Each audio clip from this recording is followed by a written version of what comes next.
अस्सलाम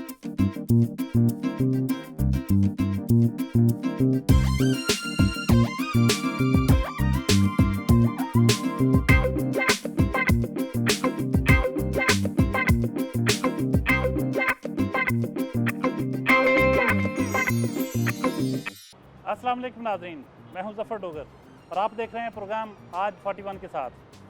नाज़रीन, बाज़ लोग अपनी शख्सियत में बहुत हमाजहत होते हैं। आज हम आपकी मुलाकात एक ऐसी ही शख्सियत से करवा रहे हैं जो बैक वक्त कानून दान भी है, साबिक़ सिविल जज भी हैं, पॉलिटिक्स में भी बहुत सरगर्म रहे और इस शहर फैसलाबाद के 9 साल तक मुस्लिम लीग के सदर भी रहे, 7 या 9 साल तक। तो इसमें इसके बाद कनाडा चले गए। कनाडा और पाकिस्तान उनका आना जाना लगा रहता है। बहुत एक डायनामिक पर्सनैलिटी, बहुत भरपूर शख्सियत के मालिक, बहुत वसी हल्का अहबाब रखते हैं ज़ुबैर नबी एडवोकेट।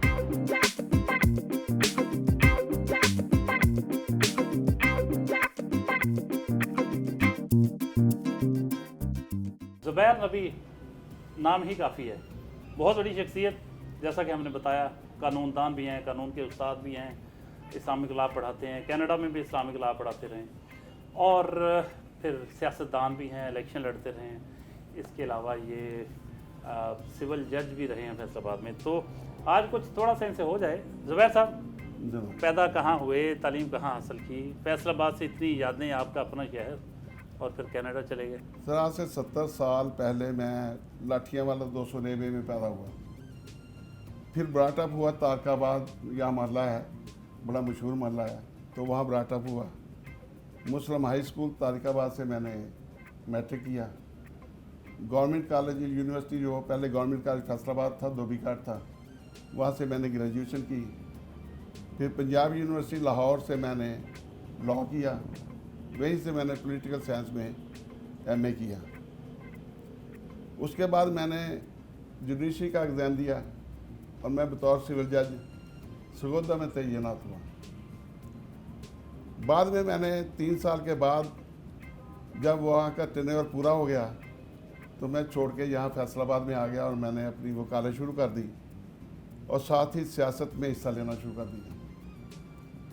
मैं 3 बार महल्ला तारकाबाद से म्यूनसिपल काउंसलर मुंतखब हुआ हूँ और म्यूनसिपल काउंसलर पहले जो थे वो पूरा नाज़म से भी बड़ा हल्का होता था और फुल अख्तियारात होते थे।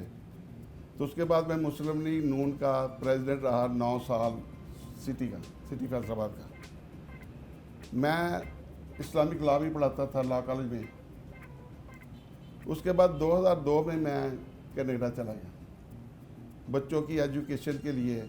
मैंने कहा कि मेरे वालिद गांव से शहर में आए थे मेरी एजुकेशन के लिए, तो मैं अल्लाह ताला ने तौफीक दी और मैं उनको लेके कनाडा चला गया। वहाँ उन्होंने माशाल्लाह एजुकेशन मुकम्मल की और बहुत अच्छी जॉब दोनों बेटे कर रहे हैं। 2 बेटे हैं मेरे, दोनों बेटे और सिर्फ एक बीवी है, वो कनाडा में मेरे साथ ही। अच्छा, सिर्फ एक बीवी है? सिर्फ एक बीवी। अच्छा, काफ़ी नहीं है? नहीं, सऊदीया के हिसाब से काफ़ी नहीं है, यहाँ के हिसाब से बहुत बहुत ज़्यादा काफ़ी है। अच्छा, ये बताइए कि शादी कितनी एज में हो गई थी? मेरे साथ शादी 32 ईयर जब मैं 32 मेरा ख्याल लेट करते थे ना ज़रा। हाँ, आजकल तो 20, 22, 25 में हो जाती। 32 साल में हुई थी, लेकिन मैं ये समझता हूँ कि 25 साल शादी की बेहतरीन उम्र है। उसमें जब आदमी थोड़ा सा बुढ़ापे की तरफ जाता है तो उसके बच्चे उसको सहारा देने के लिए जवान हो जाते हैं। आप इधर अकेले रहते हैं फ्लैट में, जब कनाडा से आते हैं तो नाश्ता वगैरह कौन करवाता है आपको? मैं रोज़ाना सुबह 8:45 बजे कोर्ट्स खुलने से पहले 15 मिनट पहले वहाँ कोर्ट में चला जाता हूँ। मैं यहाँ वकालत तो नहीं करता, लेकिन एक आदत बनी हुई है। उस्ताद ने कहा था कि कचहरी खुलने से 15 मिनट पहले आ जाएं और कचहरी बंद होने के 15 मिनट बाद वहाँ से अपने ऑफिस से जाएं। लिहाजा मैंने अपनी रूटीन बनाई हुई है। जब मैं पाकिस्तान में होता हूँ तो मैं 8:45 बजे अपने दफ्तर चला जाता हूँ और वहीं मैं नाश्ता करता हूँ। आइए।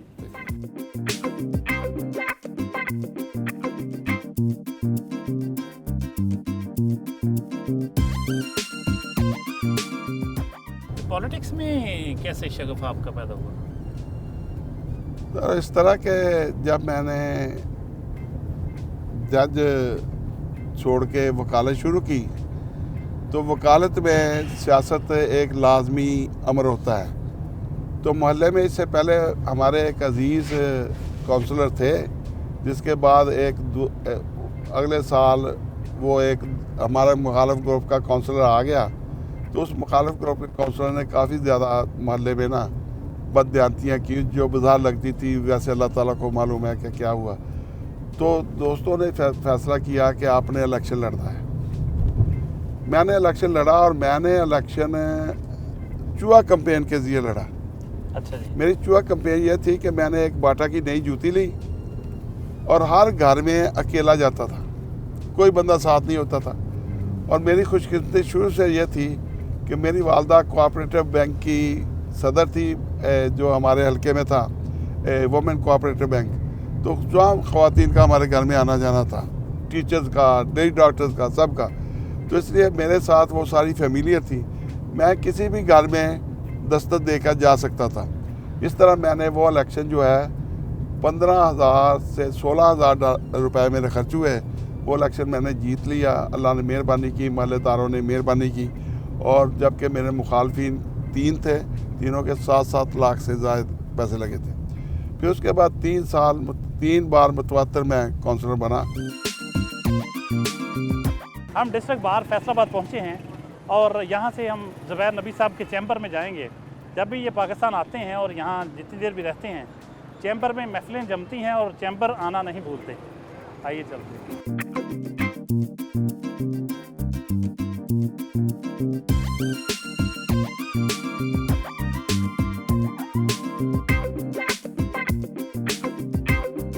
ज़ुबैर साहब, ये बताइए कि इस चैम्बर के बारे में सुना है, इसकी बड़ी ज़बरदस्त तारीख़ है और ख़वातीन के हकूक़ के लिए और ख़ास तौर पे ख़वातीन की जो लिटिगेशन होती थी, अलहदगी किसी की आपने करवाना हो, तलाक दिलवानी हो, तलाक दिलवाने से बचाना हो, इस तरह के जो मामला थे, जितने भी झगड़े, घर बसाना, घर उजाड़ना, माजरत से मतलब ये मशहूर है कि आपके हवाले से ये इसी तरह के अल्फाज इस्तेमाल होते थे कि ख़वातीन के घर बसाने हों या उजाड़ने हों, ज़ुबैर साहब से रब्ता करने।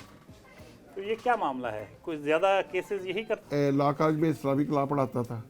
इस्लामिक लॉ में एक मुस्लिम फैमिली लॉ ऑर्डिनेंस भी है, जिसमें निकाह, तलाक, हक महर, बच्चों का ख़र्चा, बच्चों की हज़ानत, विरासत, ये सारी आती हैं। तो इसलिए बच्चों का ये सिलसिला होता था, बच्चों बच्चियों का, कि ये उनका कोई ज़ाती मामला होना, वो फिर मुझसे रजू करते थे वहाँ कॉलेज में भी। तो उसके बाद जब फैमिली, मैं 3 बार मुंतखब हुआ बतौर काउंसलर, तो काउंसलर को अख्तियार होता है मसालती अदालत के, आर्बिट्रेशन काउंसिल के। तो वो पूरे इलाके की ख़वातीन के केस जो है ना, वो दूसरी शादी के बारे में इस्तगासा हो, चाहे वो मौसर तलाक सर्टिफिकेट हो, चाहे बच्चों का ख़र्चे का बारे में हो, तो वो सारे केसेस मेरे पास आते थे। और उस पर तुरा यह हुआ कि जो काउंसलर थे वो अपने अपने इलाक़ों की बीबियों की हमायत करते थे, जिसकी वजह से वो ट्रांसफ़र एप्लीकेशन आ जाती थी। डिप्टी कमिश्नर हमारा कंट्रोलर था, वो फिर ट्रांसफ़र कर देता था केस। मेरा ख्याल है कि पूरे फैसलाबाद के केसेस जो है ना, जो ट्रांसफ़र होकर आते थे कि इसमें काउंसलर साहब या चेयरमैन साहब से काउंसलर मुतसब हैं, तो वो मेरे पास आ जाते थे। वैसे भी मैं बतौर जज फैमिली कोर्ट ही 3 साल काम किया मैंने, वो भी औरतों के तलाक और आबादी और ख़र्चा, हज़ानत बच्चों का, ये सारा था। इसलिए वो एक एक्सपर्टाइज आप समझ लें कि वो लोग समझने लगे गलती से। ज़ियाउल हक का दौर था, आप सिविल जज थे, तो एक निज़ामुद्दीन आपके पास आए थे, वो क्या वाक़या था? वो इस तरह हुआ कि मेरा पूरा नाम जो है वो मोहम्मद नादर ज़ुबैर नबी है। तो मैं उसके साथ साहब का लाहका नहीं लगाता, ना मियाँ चौधरी, कुछ नहीं लगाता। तो बतौर सिविल जज तो पूरा नाम लिखा होना ज़रूरी है। तो मेरा नाम लिखा हुआ से मोहम्मद नादर ज़ुबैर नबी, जज फैमिली कोर्ट, जज रेड कंट्रोलर, ये सारी तख्ती पे लिखा हुआ था। तो मैं इस डायरी में बैठा था, एक फ़ैसला लिख रहा, तो मुझे आवाज़ आई जैसे निज़ामुद्दीन साहब हो रहे हैं। उनकी आवाज़ तो बड़ी फैमिलियर थी पूरे बड़े सगी में।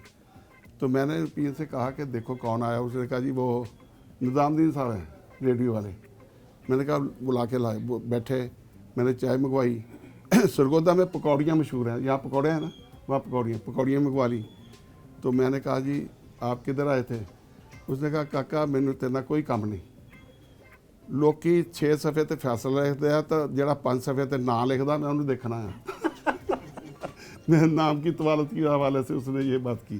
शेर साहब, आप फरमाइए, बहुत बड़ी शख्सियत हमारे नज़दीक, जितना भी हमने इनको स्टडी किया है, कोई शक ज़ुबैर नबी साहब। कोई शक आप क्या कहेंगे? कुछ शख्सियात ऐसी होती हैं जिनके बारे में मैं समझता हूँ कि बेशुमार अल्फाज कहे जा सकते हैं।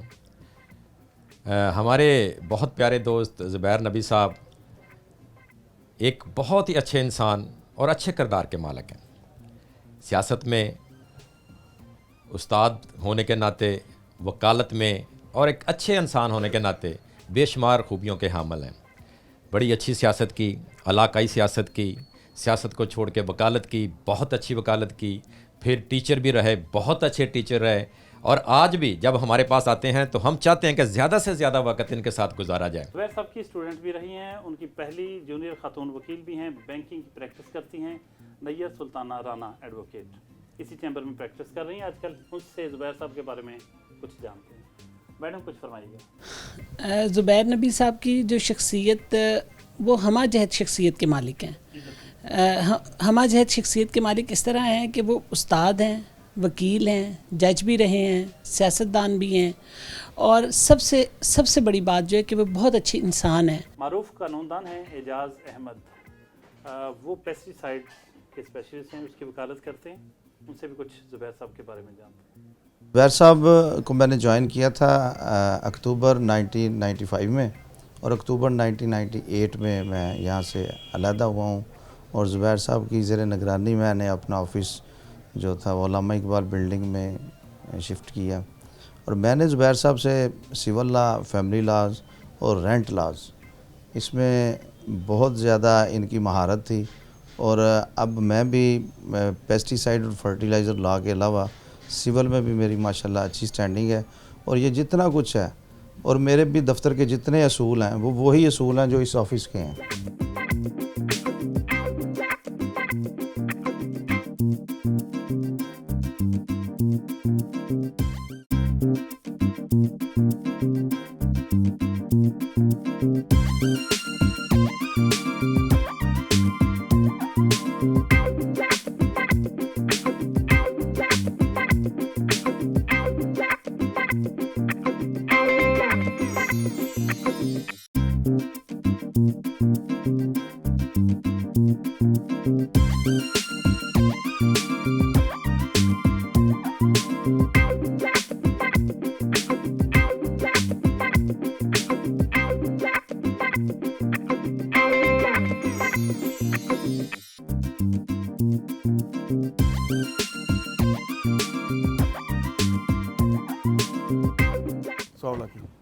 हम तारीखी मुस्लिम हाई स्कूल तारकाबाद पहुँचे हैं।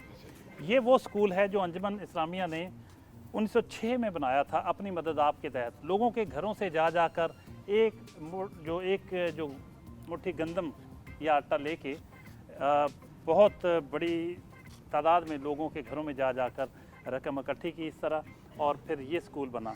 यहाँ से 1965 में मैट्रिक किया ज़ुबैर नबी साहब ने। बहुत सी यादें वाबस्ता हैं। ज़ुबैर साहब को ज़रा जगह दिखाते हैं, पुरानी बिल्डिंग, पुरानी यादें।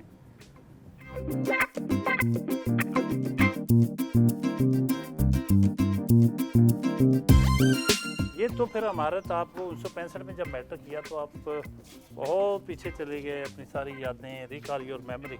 सर अभी तक मुझे ये तक याद है कि क्लास में किस तरह वो जो टीचर मुझे कहते थे कि उठ के पढ़ो, तो मैं ही पढ़ता था, क्योंकि वाला साहब 1 साल पहले का मुझे पढ़ा दिया करते थे। इसका मतलब ये 114 साल तारीख है इस स्कूल की। इस स्कूल की बिल्कुल सही, माशाल्लाह।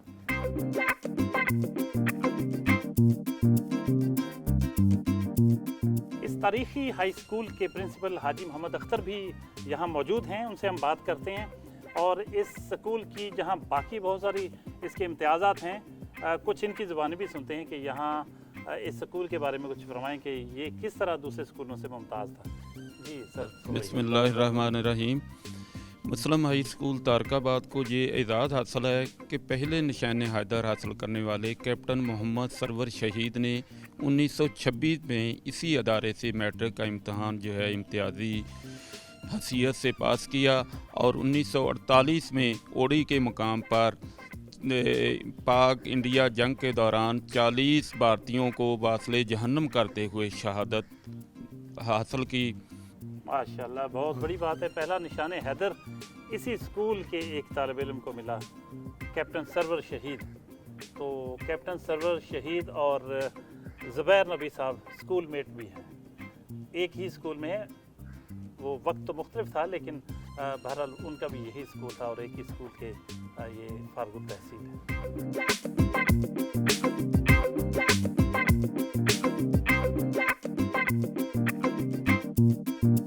ज़ुबैर साहब, आप बड़े खुशकिस्मत हैं, आप खैबर भी गए थे।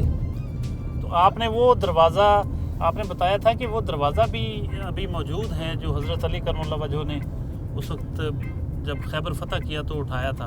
वो क्या बात है, वो ज़रा बताएं ना। सर, हमारे मुफ्ती ज़ियाउल हक साहब के, मुफ्ती आबद नईम के एक मुरीद थे जो कि मुल्तान से ताल्लुक़ रखते थे। उन्होंने जो किला खैबर हज़रत अली करमुल्लाह वजह के झंडे के तले रसूलुल्लाह सल्लल्लाहु अलैहि वसल्लम की क़यादत में फ़तह किया गया था, उस किला खैबर के अंदर जाने का हमें इत्फाक इस तरह हुआ कि वो उस आदमी ने उसके अंदर मस्जिद बनाई थी। मस्जिद में कोई कारपेंट्री का काम किया था और वो तमाम रास्ते जानता था जो उस किले को ऊपर जाते हैं। क्योंकि उस किले पर दाखिला मना था, वो उसको उन्होंने डिक्लेयर किया हुआ है कि यहाँ जान का ख़तरा है, इसलिए कोई आदमी ऊपर नहीं जा सकता। बड़ा सख्त पैरा है। आप किस सन में गए थे? 1981 में। 1981 में गए। हाँ जी। तो हम 4 दोस्त, मौलाना आबद नईम, कारी इलियास, मैं और वो जो थे हमारे साथी मुफ्ती ज़ियाउल हक के साथ वहाँ चले गए। वो हमें किला के अंदर ले गया।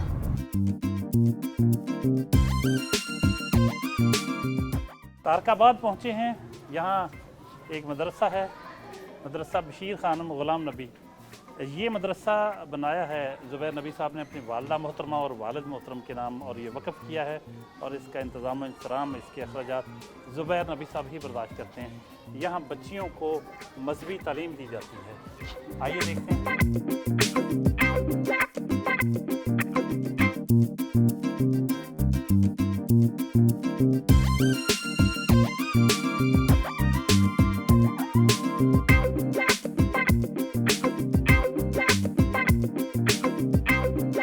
हम कैनार रोड पर पहुँचे हैं, राना एहसान के डेरे पर। यहाँ वो तारीख़ी बरगद का दरख्त है जिसके नीचे इस इलाके की बहुत बड़ी शख्सियत हकीम दिलबर ख़ान बैठा करते थे। और वो हकीम साहब जो थे एक बहुत बड़ी शख्सियत के मालिक थे, जो इलाज मुआलजे के हवाले से भी और हिकमत व दानाई के हवाले से भी अपनी मिसाल आप थे। तो आज इस बरगद के दरख्त के नीचे कुछ यादें, कुछ बातें, जो यादें वाबस्ता हैं ज़ुबैर नबी साहब की, उनके बारे में जानते हैं। और ये 1889 में 1889 में ये बरगद का दरख्त लगाया गया था। बहुत तारीख़ी दरख्त है, आइए देखें।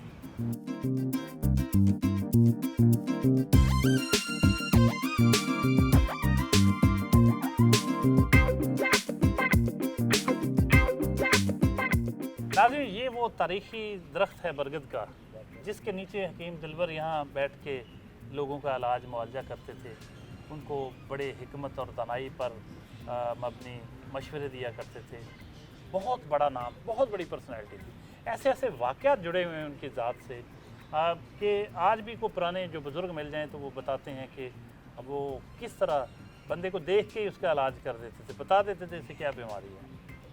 ज़ुबैर नबी साहब की भी कुछ यादें, कुछ याददाश्तें हैं इस हवाले से। इस बरगद के दरख्त के नीचे कुछ जानते हैं उनसे भी। ज़ुबैर साहब कुछ फरमाइएगा। डॉक्टर साहब, मैं बचपन में इतना बीमार था कि मैं चारपाई से हिल नहीं सकता था, और मुझे शतूत के दिनों में कोई इतनी तकलीफ़ होती थी कि कोई चारपाई को हाथ लगाए तो मेरी चीखें निकल जाती थी। तो पाकिस्तान में सिर्फ 2 आदमियों ने उस बीमारी को तशख़ीस की। एक थे डॉक्टर अनवर मक्की वाले, तो उन्होंने कहा कि ये बीमारी बड़े सगीर में मैंने नहीं देखी, ये बद्दुओं की बीमारी है जो कि सऊदी अरब में आम पाई जाती है।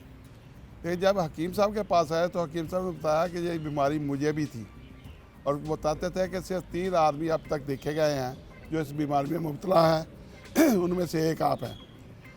वो इस तरह कहते थे कि 14 साल की उम्र में ये बीमारी गायब हो जाएगी जैसे गधे के साथ से सींग। लेकर 14 साल तक ये तकलीफ में रहेंगे। इसकी तकलीफ़ कम करने के लिए उन्होंने ये किया कि हमें कहा कि सांप की हड्डियाँ लाएं, रीढ़ की हड्डी। हमने सांप की हड्डियाँ मंगवाई। वो इतनी जहरीली थी कि जब उसको कोई दूसरा आदमी हाथ लगाता था तो उसका बाजू सुन्न हो जाता था। ये उन्होंने 7 हड्डियाँ मेरे यहाँ बांध दी। उस बांधने की वजह से मेरी तकलीफ़ में बहुत ज़्यादा फ़र्क पड़ा और मैं थोड़ा सा एहसास मेरा जो हुआ कि मैं सोचने समझने के काबिल हुआ।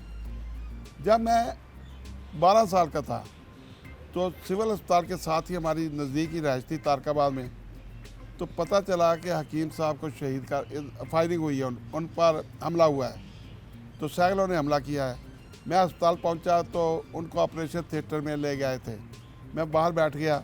जब थोड़ी देर के बाद ख़बर आई कि हकीम साहब शहीद हो गए हैं तो मेरी हालत दीदी थी। अभी 2 साल रहते थे, लेकिन जब मेरे 14 साल की उम्र हुई तो फिर मुझे नहीं पता कि कोई तकलीफ़ थी या नहीं। मैं नॉर्मल ज़िंदगी, तो यह खुशकिस्मती हुई कि मुबशर जो उनका पोता है हकीम दिलबर साहब का, और हिकमत से बड़ी गहरी दिलचस्पी रखता है, ये मैं क्लेम करता हूँ कि ये मेरा दोस्त है और बहुत ज़बरदस्त इंसान है। मुबशर साहब, माशाल्लाह हकीम दिलबर खान साहब के पोते हैं आप। खुद भी बड़ी जदीद तालीम हासिल की आपने, बाहर की यूनिवर्सिटियों से पढ़े हुए हैं आप। ज़ुबैर नबी साहब से आपका वास्ता कब से है और कैसा पाया इनको आप? जी, ज़ुबैर नबी साहब से मेरा तारुफ़ एग्रीकल्चर यूनिवर्सिटी में हुआ को आज से 10 साल पहले, और मेरे लिए बहुत एज़ाज़ की बात है कि ऐसी शख्सियत जो इस शहर की तारीख़ से वाबस्ता है और इस शहर को बहुत अच्छे तरीके से जानते हैं, और हमारे ख़ानदान की बहुत सारी चीज़ें जो इनको मालूम थी इनके थ्रू मुझे पता चली, और ये मेरे लिए बहुत खुशकिस्मती है कि आप यहाँ पे तशरीफ़ लाए और इस चीज़ की यादें ताज़ा की, और मैं आपका बहुत मशकूर हूँ।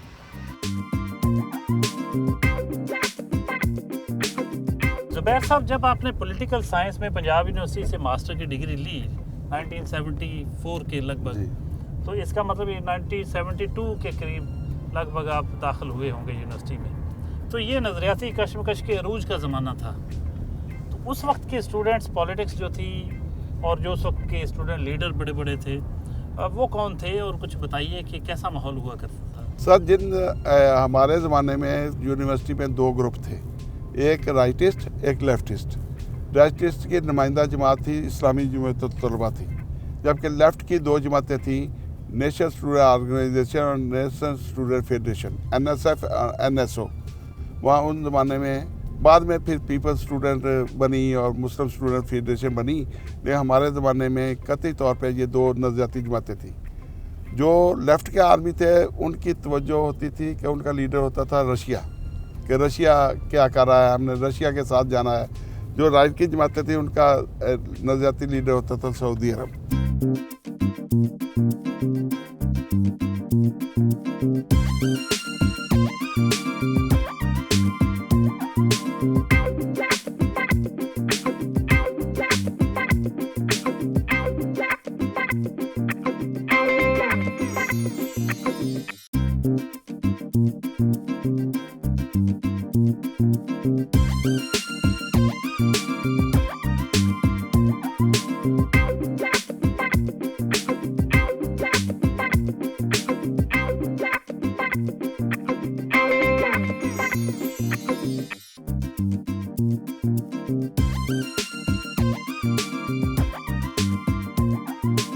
ज़ुबैर सबको फूलों और पौधों से बहुत मोहब्बत है।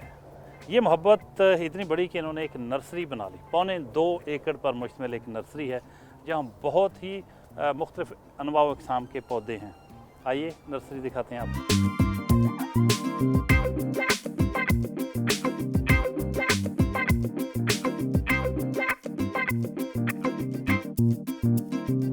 आदम नबी नर्सरी पहुँचे हैं तो यहाँ बहुत से अहबाब भी जमा हैं इस्तकबाल करने के लिए, और अभी आपने देखा कि किस तरीके से फूलों की पत्तियाँ निछावर की गई। ज़ुबैर नबी साहब से मोहब्बत का इजहार कर रहे थे वो, बड़ी इनके बहुत चाहने वाले हैं, ये बड़े करीबी दोस्त हैं सारे। और इसके साथ साथ कनाडा से भी 2 मेहमान आए हुए हैं। ज़ुबैर साहब के कनाडा में जो दोस्त हैं उनमें से हाजी मोहम्मद जमील साहब हैं, वर्ल्ड अराई यूथ काउंसिल के चेयरमैन। उनसे भी कुछ बातें करेंगे। और फिर डॉक्टर दाऊद साहब हैं मेरे बाएं जानब, उनसे भी कुछ गुफ्तगू करेंगे। और ये कनाडा में वर्ल्ड अराई जो यूथ काउंसिल है उसके चेयरमैन हैं, सदर हैं। ज़ुबैर साहब से शुरू करते हैं और इनसे जानते हैं कि ये अपने अहबाब के बारे में क्या कहते हैं, फिर उनके व्यूज़ लेंगे इनके बारे में। ज़ुबैर साहब, आप इतने लोग, इतने दोस्त आपके इतनी मोहब्बत करते हैं, इतनी फूलों की पत्तियाँ निछावर की गई, क्या जज्बात हैं आपके? सर ये बस मेहरबान है, इन्हीं की वजह से हम पाकिस्तान हर साल आता हूँ और इनकी मोहब्बत के लिए मैं मुंतज़िर आता हूँ सारा साल। तो आज के जो मेरे बेहतरीन दोस्त जो कनाडा से मेरे साथ दो साथी आए हैं, एक हाजी मोहम्मद जमील साहब हैं, ये टोरंटो में होते हैं, मुझसे 5000 किलोमीटर दूर हैं, लेकिन हर रोज़ हमारी बात होती है, हमारे मंसूबे होते हैं।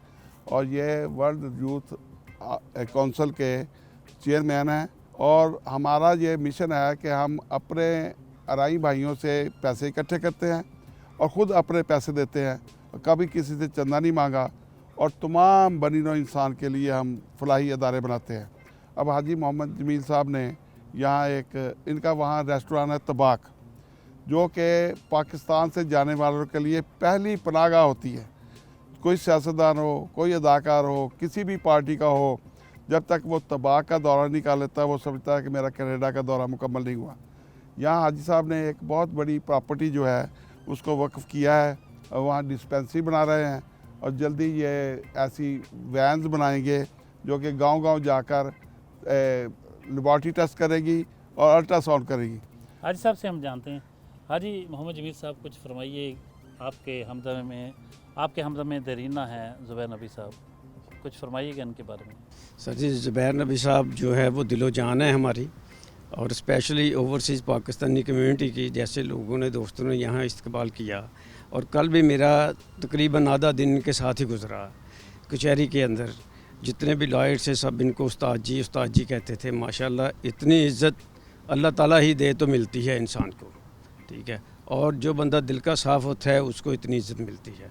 डॉक्टर दाऊद साहब जी, आप भी कुछ फरमाइए। ज़ुबैर नबी साहब को कब से जानते हैं? और ज़ुबैर नबी साहब को मैं जानता हूँ सिंस 1986 से, और इतना पुराना तल्लक है, इतने बेहतरीन और मुखलस दोस्त बहुत कम मिलते हैं। ये हमारा ऑलवेज़ मैं इसके साथ काम करते हैं, हमेशा इनसे बातचीत होती रहती है, हम जहाँ मर्जी हों लेकिन राब्ता हमारा रहता है।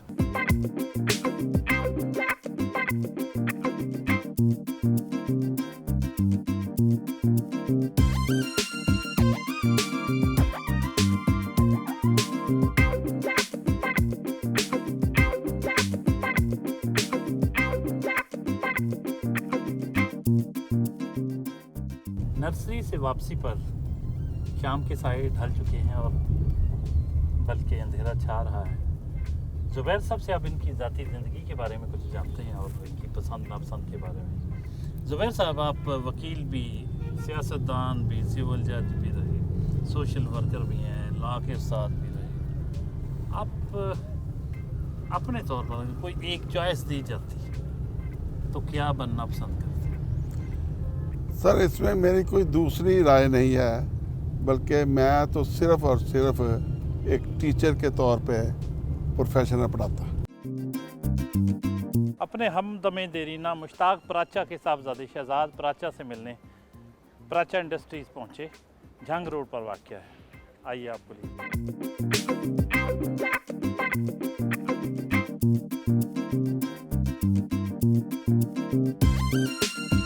शहजाद पराचा साहब से जानते हैं कि वो ज़ुबैर नबी साहब के बारे में क्या कहते हैं। जी पराचा साहब, कुछ फरमाइएगा। आज हम ज़ुबैर नबी साहब के साथ आज का दिन गुजार रहे हैं, आप इनको कब से जानते हैं, क्या कहेंगे? ये मेरे फादर के क्लास फेलो हैं, तो मैं तो खैर जब पैदा हुआ हूँ तो उससे पहले की दोस्ती है मेरे फादर से इनकी, तो हम बचपन से अंकल को जानते हैं। ये बड़े ही डिवोटेड मुखलिस मेरे फादर के दोस्तों में से हैं जी, और इन्हीं के मतलब गोद में हम बड़े हुए हैं। और बाकी शोबे वाइज ये लॉयर हैं, वेरी कम्पिटेंट, बड़ा इन्होंने मतलब है कि खिदमत की है जी, आवाम की भी और दोस्तों की भी, जहाँ जो मुमकिन हेल्प हो इन्होंने की है, दिन है या रात है।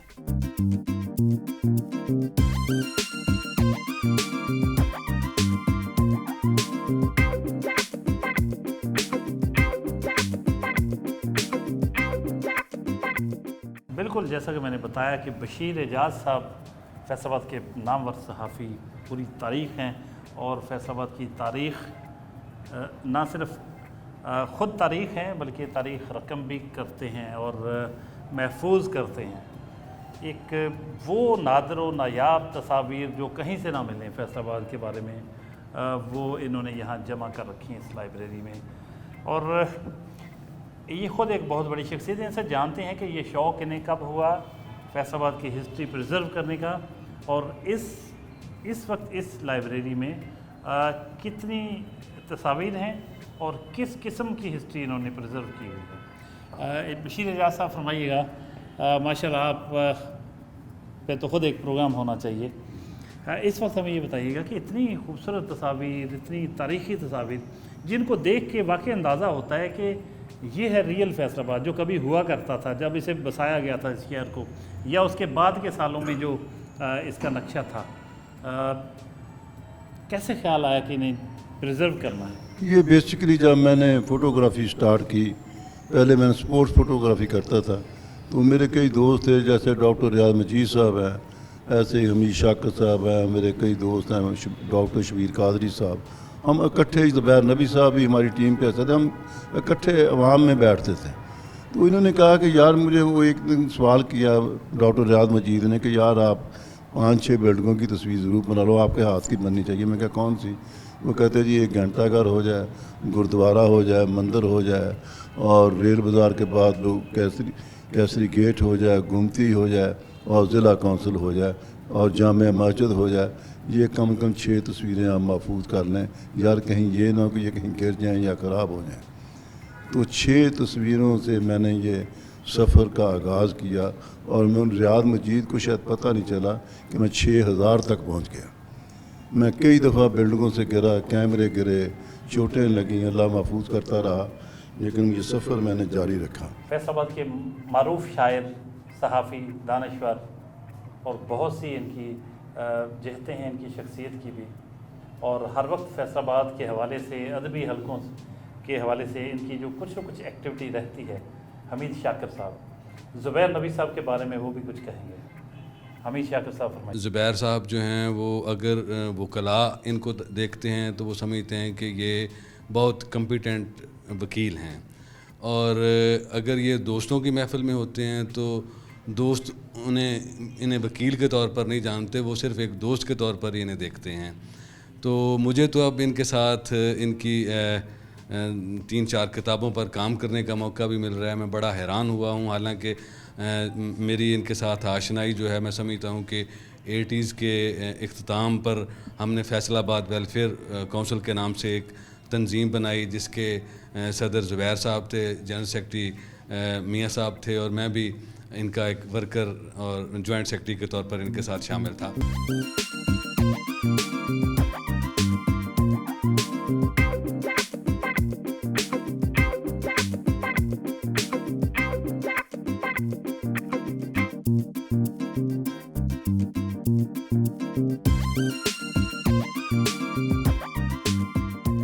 पिछला पहर है रात का और कचहरी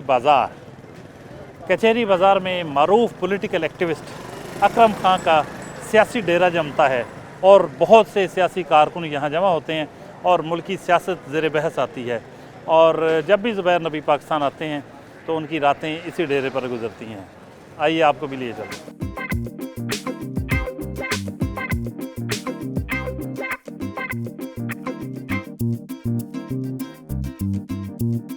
ये है वो सियासी डेरा अकरम खान साहब का, जो वाकई किसी दौर में कभी मशहूर होते थे पॉलिटिकल एक्टिविस्ट, मुखलिस कारकुन, वो पाकिस्तान पीपल्स पार्टी के हों, पाकिस्तान मुस्लिम लीग नून के हों, या किसी भी जमात के। बहुत बड़ा असासा होते हैं सियासी जमातों का। मुस्लिम लीगी रहनुमा हैं अकरम खान, और बहुत ही सरगर्म हैं और बेलौस हैं, सारा शहर जानता है। उनके सियासी डेरे पे ये सारी रात इधर बहुत देर तक सियासी गपशप होती है। तो अकरम खान साहब से बात करते हैं कि वो ज़ुबैर नबी साहब के बारे में क्या कहते हैं। खान साहब कुछ फरमाइए, ज़ुबैर साहब से कब से शनासाई है और ये कैसे हैं आपकी नज़र? मैं समझता हूँ कि ज़ुबैर साहब दोस्तों का असासा हैं। इनकी सबसे बड़ी खूबी ये है कि ये दियार गैर में रहते हुए अपनी मिट्टी से इस हद तक जुड़े हुए हैं कि इन्हें यहाँ की पल पल की खबर, बाज़ औक़ात तो यहाँ की खबर हमें इनसे मिलती है। एक और सरगर्म कारकुन मुजाहिद भट्ट, पूरा शहर जानता है, एक ही मुजाहिद भट्ट। मुजाहिद भट्ट साहब फरमाइएगा ज़ुबैर नबी साहब के बारे में। बिस्मिल्लाहिर्रहमानिर्रहीम। ज़ुबैर नबी साहब को मैं 1990 और उससे पहले का जानता हूँ, एज ए काउंसलर, फिर एज ए एडवोकेट। ये बहुत नफीस इंसान हैं, बड़े वफ़ादार दोस्तों के, और एक अंजुमन है पूरी ये, और हर फन मौला है। बहुत ही नफीस शख्सियत बशीर खैर का, वो भी ज़ुबैर नबी साहब के बारे में कुछ कहेंगे। ज़ुबैर नबी साहब जब भी कनाडा से तशरीफ़ लाते हैं तो हमारे लिए वो दिन जब ये यहाँ पे होते हैं वो ईद के दिन होते हैं। ताजर रहनुमा शाहिद रसूल भी मौजूद हैं, कुछ उनसे भी सुनते हैं। बेहतरीन इंसान, बहुत अच्छे कानूनदान, खुश गुफ्तार, खुश अखलाक, खुश मिजाज, और इनकी हस्से मिजाज तो ऐसी है कि नाकाबिले बयान है। शहर की एक और समाजी और कारोबारी शख्सियत मियाँ इम्तियाज़ अरशद भी मौजूद हैं। ज़ुबैर नबी साहब के बारे में कुछ उनसे भी पूछते। ये घंटाघर जो अकरम खां का डेरा है उसकी ये जान है, और हर दफ़ा हर 3 महीने बाद कनाडा से तमाम दोस्तों को मिलने के लिए आते हैं। ये इनकी बहुत मेहरबानी है कि सबको याद भी रखते हैं, वहाँ से फ़ोन पे भी याद रखते हैं, और समाजी शख्सियत है। पूरी दुनिया में पाकिस्तान का नाम एक बहुत म्यूज़िक की दुनिया में और गायकी की दुनिया में बहुत अच्छे तरीके से मुतारफ़ करवाने वाले उस्ताद नुसरत फ़तेह अली खां, उनके हमसाए चौधरी मुख्तार दौला, वो भी मौजूद हैं, उनसे कुछ जानते हैं ज़ुबैर नबी साहब के बारे में। ज़ुबैर नबी साहब बहुत नफीस आदमी है जी, यतीम बच्चों की बहुत खिदमत करते हैं, मदरसा बनाया है इन्होंने, तो इंतहाई अच्छे आदमी है गए। आज बहुत भरपूर दिन गुजरा ज़ुबैर नबी साहब के साथ। आपने देखा इनके साथ जो वक्त गुजरा सुबह से अब तक, कितनी मोहब्बत रखते हैं इनके चाहने वाले इनसे। जब भी ये पाकिस्तान आते हैं तो इसी तरह इनका यहाँ इस्तकबाल भी होता है। ये जो जितनी भी मसरूफियात थीं ये मामूल के मुताबिक होती हैं, इनमें से कुछ भी मैनेज नहीं की गई। और कनाडा में भी इन्होंने एक मिनी पाकिस्तान बसा रखा है। ये बहुत ही मुनफरद और अपनी मिसाल आप शख्सियत हैं। अगले हफ्ते नए मेहमान के साथ हाज़िर खिदमत होंगे, तब तक के लिए इजाज़त, अल्लाह हाफ़िज़।